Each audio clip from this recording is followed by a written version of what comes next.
Good evening, everyone. This is your host, Jess, and there's been a couple of things happening in the background. Stop Killing Games was dead, and then it became alive again. But I didn't want to talk about that. If you want to, actually look into Stop Killing Games, I actually recommend the person running it. You can actually see full breakdown of what it is. The only thing with Stop Killing Games is that it's European! The thing is, I don't know how much of that is actually going to happen and affect games in America. Once it happens, you'll probably see if the industry is going to make a change. The thing I want to look at today was actually what's happening in the US right now with the Crew lawsuit with Ubisoft right now. In America, this lawsuit is essentially determining, do you own a game when you buy it, or are you purchasing a license? It is filed in California, so we're gonna see how this is gonna play out across the country. The only question is whether this is gonna mainly stay a state thing or whether it's actually gonna be impacting a lot of other states with games as well. Ideally, everything goes well and you see two giant arrows from Europe and then California, and that's kind of just like merging into the United States. You also have Canada there. And, we also can't forget the rest of the world, too. It's not just the United States and Europe, idiots. But actual meat of the potatoes here.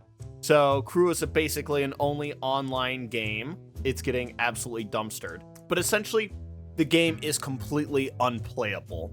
Now, the question is whether they have allowed for private servers to go up. From my findings, that's a noperoni and cheese. There's a similar situation with, City of Heroes. There are private servers that can keep playing the game. Well, it's like the main game, the actual servers are down, but it's like people can still make their own private servers and then run the game. Basically, the game's not dead. There still is a way to play it, but it doesn't seem like Ubisoft is allowing that to happen, specifically for the original Crew game. Essentially, the Crew sequels are completely fine, but it is the Crew itself that is essentially getting a stick up its ass right now. Steam has it now where it says you're purchasing a license and not you're actually buying the game to own. The whole thing is just very wacky. We get to essentially the crux of this. Are you paying to own a game, or are you paying for a license? I kind of wanted to see pros and cons of both ways this could go. Because the first one, you own the games that you purchase, and it's not necessarily a license. You can always play your game at any point in time. Thing is, I don't know if it's going to change the whole license versus owning. We'll actually have to see.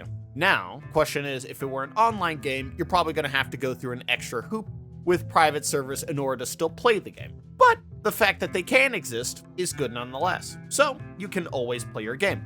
Nice, cool. Now we get to license.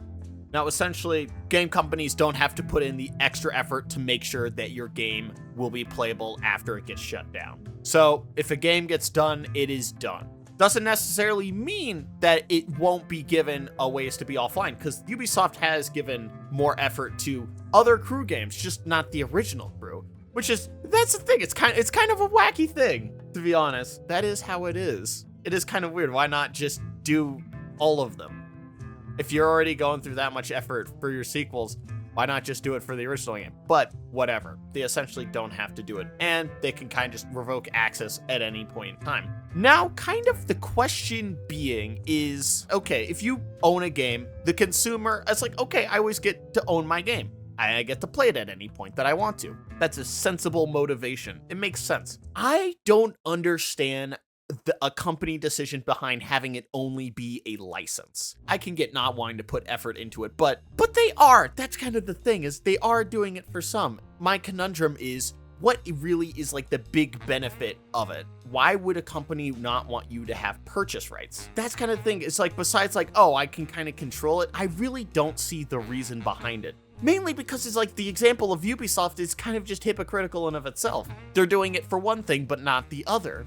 Is what have they gained by just having it be a license? Because it's not like they're getting more money out of it. It just seems like I want to have it, and I can basically pull it away from you at any time. But why would you want to pull it away at any time? The only thing I can think of is just I don't want to pay extra money to make sure it's you can play it when I don't want it. So it just does not make sense to me. I can't really wrap my head around this. And the more I think about it, the more it just does not make sense. I kind of wish I could have that perspective to just understand exactly what is it they get out of it. And I know people always talk about it's oh, this is a wrong thing to do to people, but I just can't understand it. Besides, like, oh, we just don't want to spend a little bit of extra money. Because if that's it, it's just really dumb. The whole thing is bizarre because then the exception of where they do that.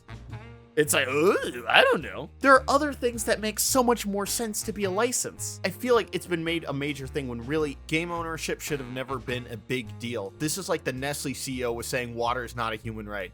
This is stupid. But it's gonna become more of a big deal because with this whole thing that's ramping up, it's like, oh yeah, more and more games could be in the same situation as The Crew. To be fair, this also isn't happening on like a massive scale either. But thing is, only time will tell with stuff like this. And ideally, you have the right so that you don't have to wait on the time to tell. If someone has a better perspective, I would love to hear it. Thanks for joining me for the Yapperoni and Cheese. You want the games out of our belly?